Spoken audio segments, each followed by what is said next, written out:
Shri KP Verma, संयुक्त आयुक्त हथकरघा तथा डॉक्टर उत्तीर्णवीर सिंह, उपायुक्त निबंधक झांसी रीजन, श्रीमती कुसुम आनंद, सहायक निबंधक से बुनकर हित पर doctor Krishnamohan Tripathi, bureau chief की विस्तार से चर्चा।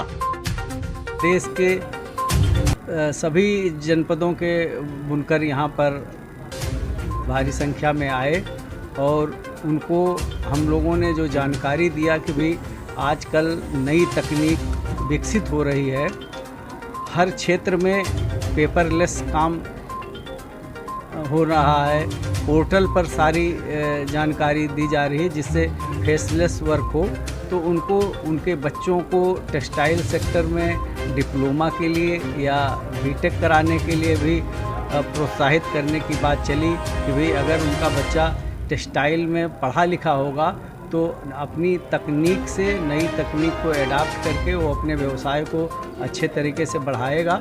हमारी मुख्यमंत्री हथकरघा पावरलूम उद्योग विकास योजना या झलकारी बाई कोरी हथकरघा एवं वस्त्रोद्योग विकास योजना, इसके अलावा जो हमारी टेक्सटाइल एंड गारमेंटिंग पॉलिसी 2022 में कैसे वो लाभ ले सकते हैं, इसकी विधिवत जानकारी उनको दी गई।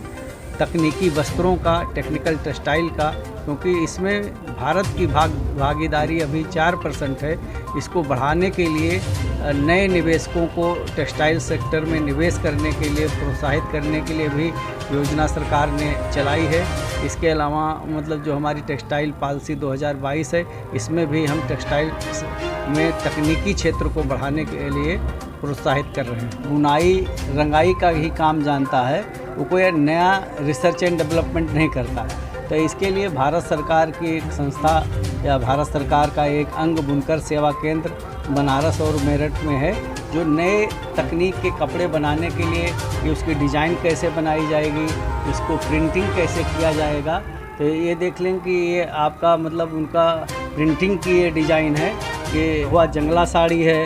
इसके अलावा जो है जामदानी बनाने में एक दिन 6 इंच 8 इंच तक ही कपड़ा एक बुनकर उसके साथ एक सहयोगी लगता है। कलर हैं, प्राकृतिक रंग हैं, वो कैसे मतलब जो है बना, उसके रंगे हुए कपड़ों को यहाँ दिखा रखा है इन्होंने अपने लूम पर जैकार्ड के माध्यम से उसको करते हैं, जिससे उसी तरीके की डिज़ाइन फिर कपड़े पे बनने लगती है।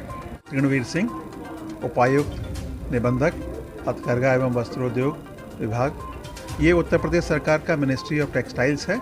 आज हम लोग यहाँ भारत सरकार के द्वारा प्रायोजित और राज्य सरकार द्वारा आयोजित इस सभी प्रांतों से बुनकरों को निःशुल्क स्टॉल, उनका प्रचार प्रसार इत्यादि उपलब्ध कराया जाता है।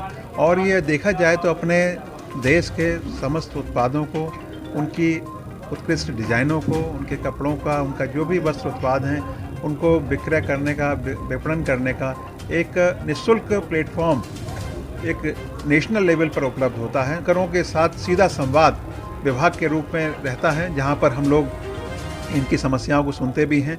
अपने जो भी नई नई चीज़ें हैं, नई नई योजनाएं हैं, नए नए हमारे कितने बुनकरों ने इसमें पार्टिसिपेट किया होगा? इसमें लगभग जो है 100 स्टॉल 100 स्टॉल बनाए गए हैं। यहाँ के मेले इंचार्ज और लोग हैं और 100+ यहाँ पर एक्स्ट्रा स्टॉल्स भी बनवा करके जो है जितने प्रांतों से, यहाँ तकरीबन 14-15 प्रांतों से लोग आए थे। में अपार रोजगार की संभावनाएं हैं। आप अपना खुद का रोजगार शुरू कर सकते हैं, आप किसी फर्म में जा सकते हैं, आप देश के तमाम ब्रांडेड कंपनियों से जुड़ करके ऑनलाइन प्लेटफॉर्म्स को लेकर के अपना जो भी बिजनेस है उसको कई गुना तक बढ़ा सकते हैं। अपने हम लोगों ने नए नए डिज़ाइनर्स, नए नए इनोवेटिव आइडियाज़, नई नई चीज़ों से उनको वाकिफ़ कराया है।